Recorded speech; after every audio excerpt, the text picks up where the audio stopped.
সিরাজগঞ্জে বাংলাদেশ জাতীয়তাবাদী উলামা দলের ৪৬তম প্রতিষ্ঠাবার্ষিকী সফলভাবে পালন করার লক্ষ্যে এক জরুরি প্রস্তুতি সভা অনুষ্ঠিত হয়েছে। শনিবার সকাল ১১টায় জেলা বিএনপির কার্যালয়ে সভার আয়োজন করা হয়।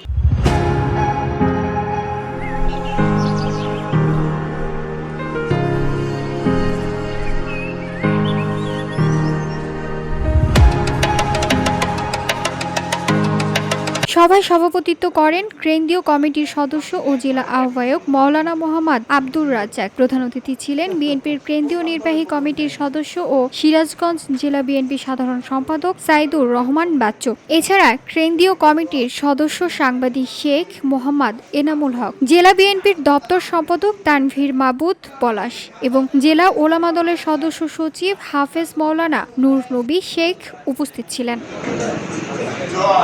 বক্তারা শহীদ রাষ্ট্রপতি জিয়াউর রহমানের আদর্শ ও জাতীয়তাবাদী দর্শনকে ধারণ করে দলের কার্যক্রমকে আরও গতিশীল করার গুরুত্ব আরোপ করেন। পাশাপাশি প্রতিষ্ঠাবার্ষিকীর কর্মসূচি সফলভাবে পালন এবং তৃণমূল পর্যায়ে দলের নীতি আদর্শ ছড়িয়ে দেওয়ার আহ্বান জানানো হয়।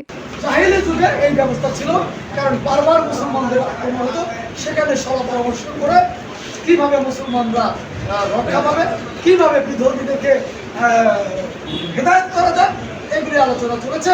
আর যদি মুসলমানদের উপর আক্রমণ করা হয় তাহলে সেটা প্রতিরোধ কিভাবে করা যায় সেইগুলি আলোচনা করতে হবে। এখন তো সেই পরিস্থিতি নেই।